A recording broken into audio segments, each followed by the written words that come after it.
Thank you, Aditya. My name is Christoph Billen. I'm actually a political analyst and crime analyst for about the last 10 years. I've been working in and out of conflict areas, both for the UN and more recently for the International Criminal Court. I'm typically an end user of the data which is produced by many of the organizations around here. And I'd like to start from one of the lessons learned from Aditya, which is sometimes, well, more data might become problematic. Sometimes the data just doesn't have the quality that we would like it to have. So I kind of came up with an idea about a few years ago, and it's been been developing for a few years, and the Tech Challenge allowed me and gave me the opportunity to present it, which gave me also the opportunity to come here. So I'd like to go first to a few of the problems that I see with crowdsourcing initiative of human rights violations. I've been researching for the past 2 months a lot of crowdsourcing initiatives around the world, a lot of volunteers who have been putting a lot of time, a lot of efforts in trying to monitor human rights violations using crowdsourcing techniques. But often, me as an analyst and the end user, I find it very difficult to use their data. And I'll explain a few reasons. First, the quality of the information is not always very good. Often there is no standard taxonomy which is being used, so every project comes up with its own categories, which sometimes it's the person who is inputting the information in their system which is tagging it, sometimes it's the person, the source himself, who is tagging it. There's rarely any definitions that comes with any of those categories, which also makes it difficult for the source to understand what those categories might stand for. Oh, sure. Sorry. Another problem is that there is often or rarely any source evaluation, meaning it's very difficult to know what is the reliability of your source, which is providing information to you, and also very difficult to assess the credibility of the information. Now, personally, I don't really believe in verified and non-verified information. I don't believe in gray and black and white, but more in gray. Additional information might provide you with a completely different view on previously received information. So I think that's something important to try to address. Another issue, of course, is that if the data doesn't have the quality you need, it's very difficult also to deduplicate the data. So you might have records of information that are about the same incident, but it might be difficult basically to find those duplicates. It also hampers verification and further the analysis. Now, another of the problems often with the crowdsourcing initiatives of human rights violations is that it's mostly a monologue.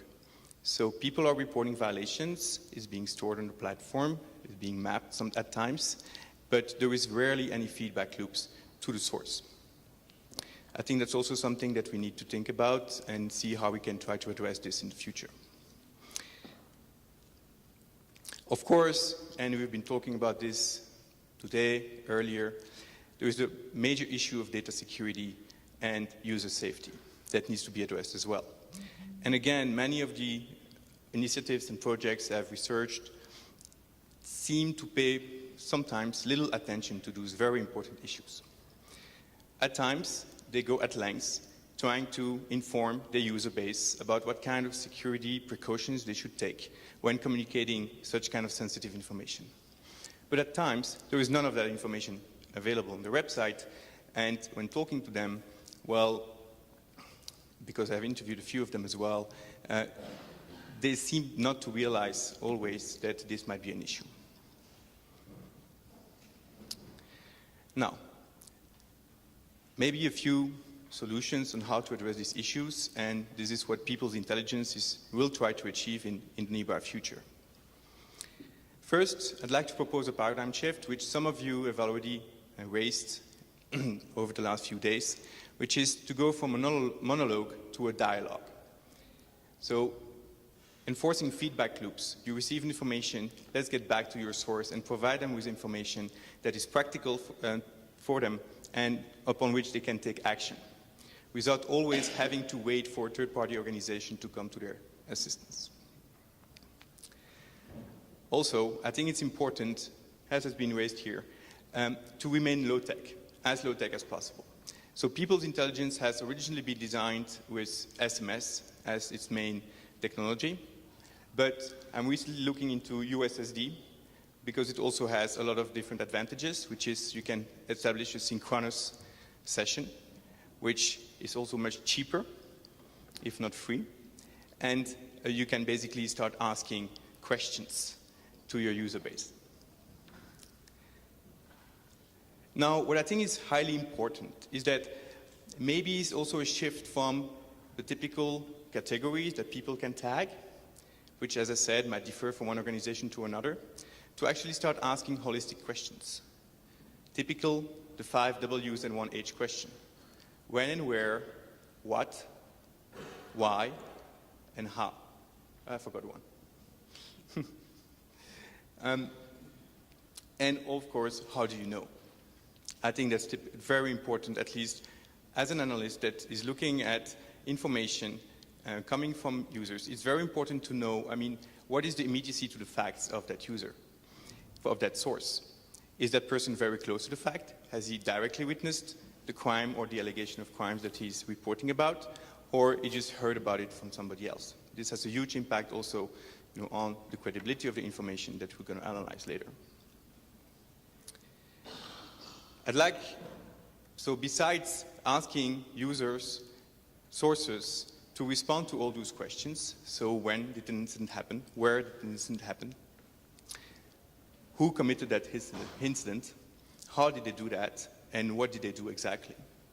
I think it's also important then to start using, some of the technology which exists now and which you people have been working on, which is semantic analysis, among others, which would allow you basically then once you get that information into your system to start clustering that information with thematic and issues so that you can assess, hopefully automatically, the relevance of that information that comes in. You can also combine it with machine learning, which over time would allow basically your system to become better at it, and microtasking. But I'll come to microtasking a little later. Now, what I'd like to do with you is just to run you through basically an example of what such a system might do and why it might be useful. Oh, sure, a last point, which is also important, ethics. Now, monitoring human rights violations, if we take into consideration the issue of data security and user safety, maybe we should also reflect and we should also make the very important decision sometimes not to deploy our systems, because we cannot ensure that our actions will not have negative consequences for the people we're actually trying to help. So that's something I believe we all should reflect upon before actually we make the decisions about acquiring data. Now, I made a little comic strip, if you like, just to explain what a system like people's intelligence hopefully could do in the future. So typically you have a person who is witnessing, in this case, a killing or a massacre, and reports it via SMS or USSD session. I witnessed a massacre. Now, this is information that me as an analyst, I cannot do much with it. So the idea here is that the information system would look for the relevance of that information. Now, it's not information about a pizza recipe, for example, so that's not relevant, but it's about a massacre, so that's relevant. So let's act upon it.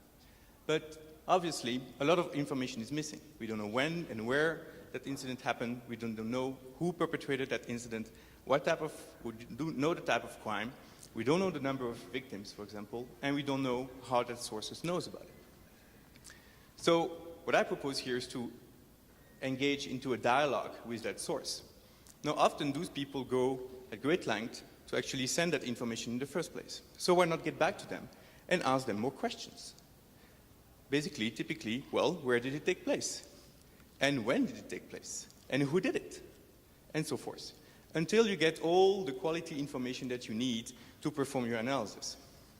Now, that also allows you, in exchange, to provide such people with practical information they might act upon. So if you know when and where an incident happened, and what type of incident it is, and how many victims there are, well, you might provide these people with information as to where they can seek help or assistance.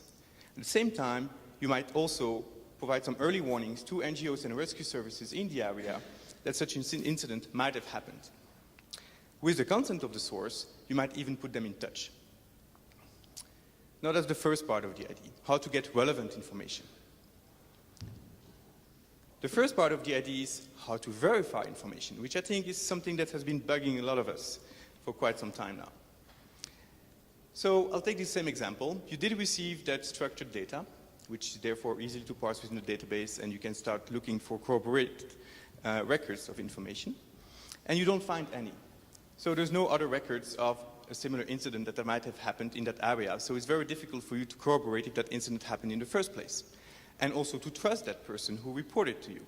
You don't know that person. All you might have is just a telephone number and that information. So therefore, as an analyst, if I look at it, I would typically perform what we call source evaluation, which is I would attribute a reliability score for that source, which would be unknown at this stage, and a credibility score for the information, which is, again, unknown. I don't know if this is true. What could be done, but again, here I want to pause first. It depends very much on the security situation on the ground and on the consequences of our actions, which might be detrimental to the people we're actually trying to help. We need to choose very carefully how we try to verify that information. So there are different scenarios, of course. If you're in a conflict area with a malevolent regime who has the capacity to interfere with your communications, maybe you only want to ask people you trust, NGOs maybe in the area, to try and verify that incident. So you could send them a message, typically saying, hey, an incident happened here on that particular date. Could you verify it? First of all, if an incident happened, and document it. So then you could get basically independent information from independent sources. Now, if such information comes back to you and corroborates what your first source says, well, it will have a positive impact on that source's reliability. And also, it might provide you even additional information that you might not know about. So you might also confirm that, yes, it did happen in that village, that it did happen on that date, that there were 2 people killed.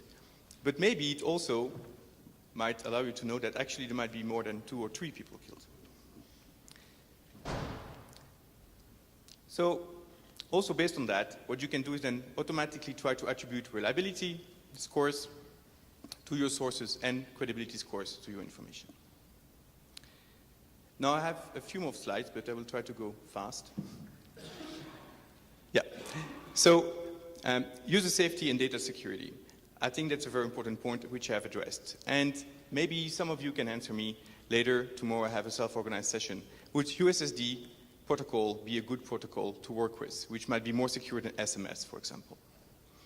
Low literacy rate and vernacular language. I think Aditya has spoken at length about it, and I think there is also ways of combining these kind of processes with IVR systems, for example. And maybe also microtasking, because there's a big problem here is that all the recorded voice need to be post-processed, meaning you need to transcribe it, transform it into text so that it actually can be analyzed. So maybe here microtasking might be a good tool. I mean, it might be helping. Sensitization of a user base, of course, is key. I mean, there's no way that you're just going to launch your platform and people will know about it. And buy-in from NGOs and international organizations in the area as well. I mean, again, as Aditya has mentioned, very important. Funding. So the next steps. I have a self-organized session tomorrow at 15:30 in room 7, so please come along. I'd like to discuss this idea even further with you and see what problems you might see, also how you might help. I'm currently doing this market research, which is funded by Open Society Justice Initiative. That's my first next step. And then I want to do a requirement analysis and a feasibility study before doing a first prototype and then a pilot in situation. Thank you very much.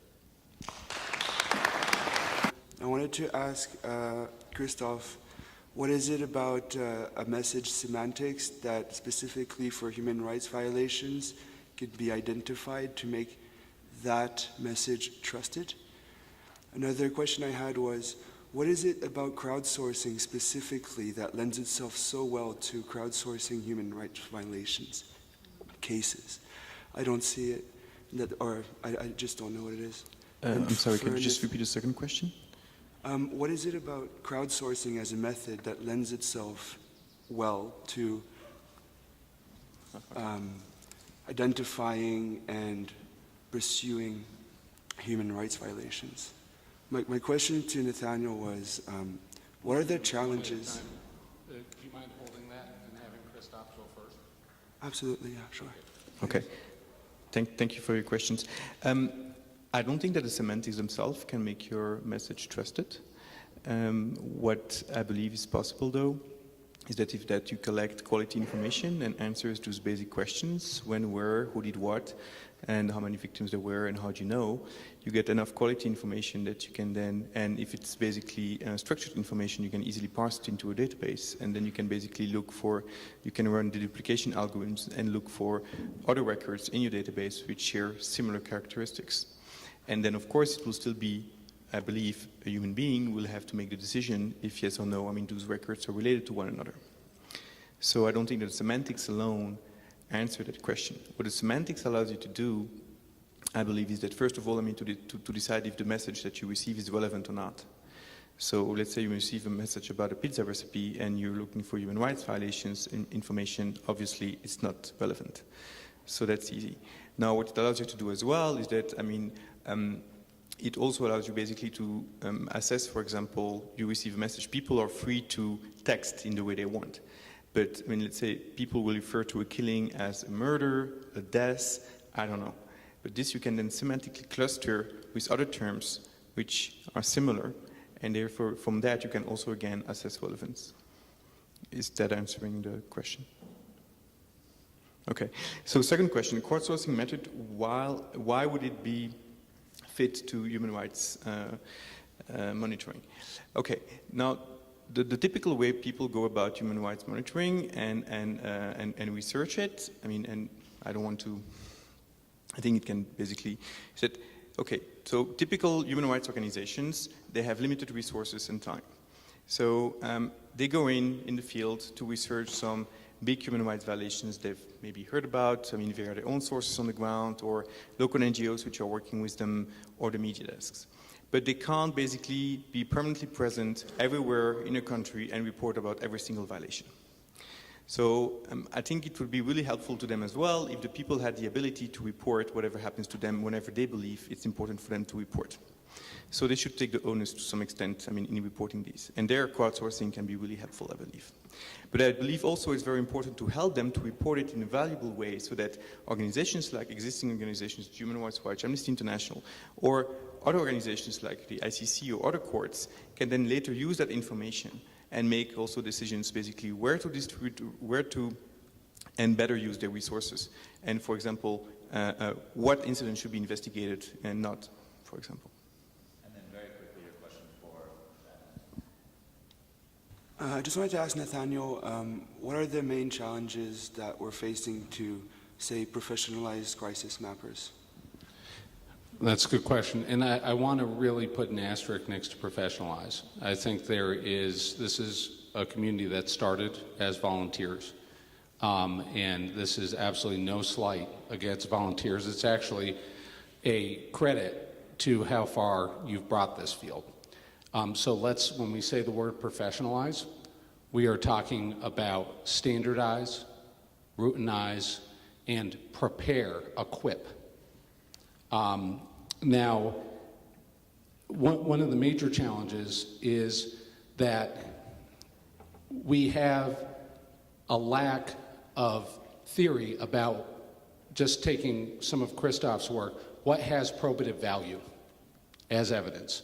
And what that means in English is, what are pieces of digital data that are consistent with an alleged crime type? So in the case of a physical crime scene, if we're dealing with a human corpse, we look at things like lividity, whether the body's been moved, evidence of physical trauma. When we are using satellites and we're using open source reporting, we don't have a similar theory because we haven't really looked at it this way. And we also thus don't have tools that reflect those best practices. And that's no one's fault, but it's everybody's responsibility. I think the second challenge is this, which is, what is it we're doing? We say the word humanitarian a lot. And as someone who was with Oxfam in the past, the word humanitarian, when you use it, it is not an adjective. It is a commitment to a type of relationship with the beneficiary and a commitment to law of Geneva. And so the question is, what does humanitarian information provision look like? What does human rights forensic information collection look like? They will look different, but we need to be very careful what we call things and call things by the right name and then develop from that. Do we have anything over Twitter? Anything else out here? Hello, Christoph. Hi. Right here on this side. Okay. So it seems that the technology, it's workable. I don't see any problem. Obviously, there are always challenges, but I don't see too much of a problem in technology. Now, it seems that you might have a challenge on adoption, on mass adoption. So, for example, at some point it resembles, you seem you're trying to adopt, and correct me if I'm wrong, but it resembles like a 911 type of service, right? So it's kind of an adoption service, which if it resembles a 911 type of service, it's kind of a very basic service, a reporting service. So my question is, how are you planning around adoption? Like, what's your strategy to make people adopt it and actually use it? And so Right. I mean, okay, I'm still in the very early phases of the development of this project, so that's the first thing I want to say. The second thing is, of course, like I mentioned, I need buy-in of, existing organizations, international organizations, NGOs on the field and so forth, who would be capital, to also sensitize your own user base. Then besides that, of course, you can run typical sensitization campaigns, over radio, leaflet distributions, talking to community leaders and so forth, and having training sessions. Now, what is also possible is to use SMS campaigns, basically to alert people, that this service is available to them and that those are the instructions how to use it. Another way possibly is to partner with telecommunication providers and also have them advertise about this service maybe at the back of their airtime tickets. Those are just ideas of how this might happen. But of course, it necessitates a lot of sensitization, potential training as well. I do realize that there are also issues in terms of not everybody is illiterate and therefore can text messages. So you should have backup options such as use of IVRs and call centers that should be able to receive people's call and then do the transcription of the information. And upon that, provide the necessary answers to their questions and support.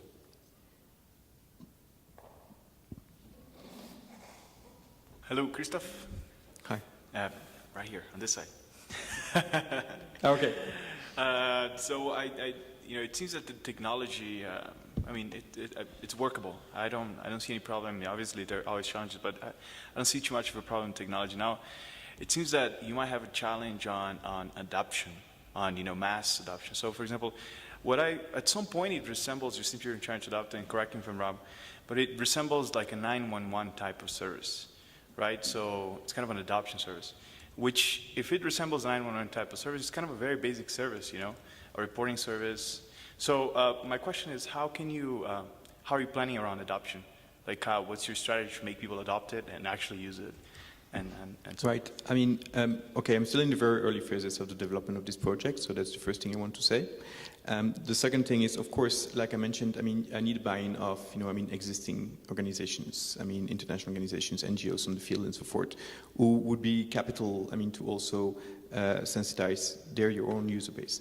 Then besides that, of course, you can run typical sensitization campaigns, over radio, leaflet distributions, talking to community leaders and so forth, and having training sessions. Now, what is also possible is to use SMS campaigns, basically to alert people, that this service is available to them and that those are the instructions how to use it.